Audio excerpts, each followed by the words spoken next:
Hello guys, it's Ray J, and in this video I'll be unboxing the Nintendo Switch. Like many, I've been really looking forward to this console's release and getting the chance to play on one since it was first announced in 2017. It definitely gathered a ton of hype, and the last time a console got me this excited was when the Nintendo Wii was announced, and basically these two consoles are game changers in my eyes. Sure, the Wii may have not been everyone's cup of tea, as you essentially had to use forms of physical activity to play most games, but the way of being able to interact with the games was excellent and it made you feel more immersed. But the fact that the Nintendo Switch offers this whilst being a true game console with a gamepad and joysticks that are comfortable to use makes this a whole lot better. The box is pretty plain with the console shown, and the box really isn't that big at all. Opening up the box, we're instantly greeted with the console and Joy-Cons, and they do really look sleek. Underneath we have a lot of bubble wrap and protective sleeves, which is where the Joy-Con grip, dock, AC adapter, Joy-Con straps and HDMI cable are located, along with some manuals. So now that everything is out of the box, let's take a closer look.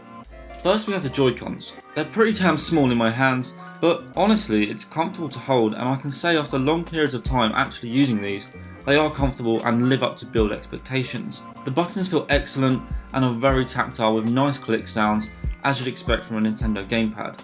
It definitely reminds me of the Nintendo 3DS in terms of how the buttons actually feel. The joysticks feel really good, although it is a little on the slippy side, and I have found my thumbs have slowly been moving down on them when I've been playing games, so that can be a bit annoying. It'd be nicer if there was some more grip. The shoulder buttons also feel great, and overall these are really nice controllers for the Switch.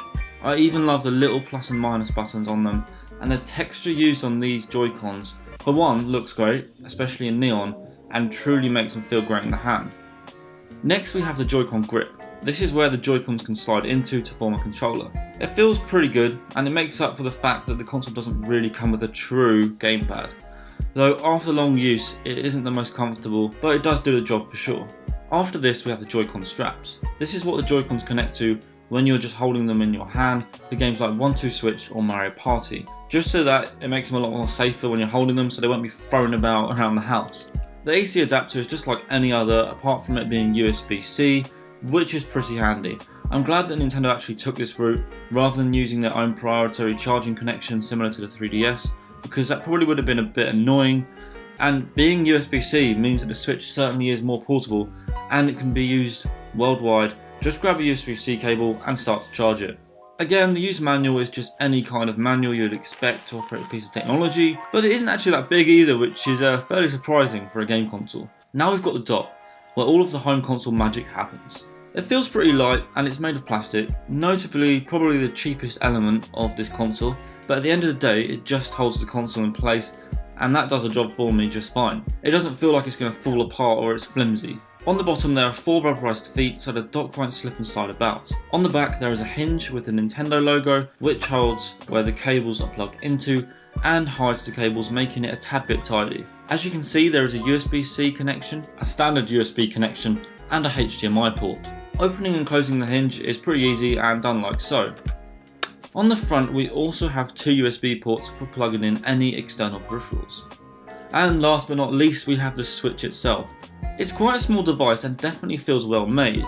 It's around a similar size to the Nexus 7 tablet, but a bit chunkier. So on the top of the Switch we have the power button and volume rocker, and I've got to say, yet again, the buttons feel really nice. Next to the buttons we have the heatsink grill where the air can be pushed out, and next to it we have a headphone jack, cheers Nintendo, and the game cartridge slot.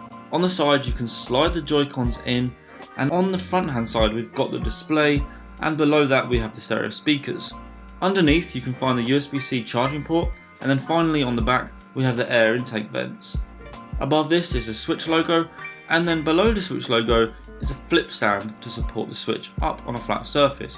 But below this little flap we actually can find the micro SD card slot, so it's easy to hot swap SD cards, and it's pretty well hidden too. So this wasn't actually my Switch that I unboxed, but since I enjoyed the console so much, it was only a matter of time before I bought one of my own. And I did.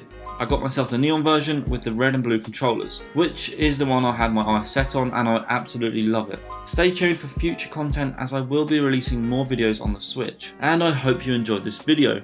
And if you did, then please don't forget to drop a like, and if you want to see more tech related content each week, then make sure to subscribe. Have a good one guys, this has been Ray J.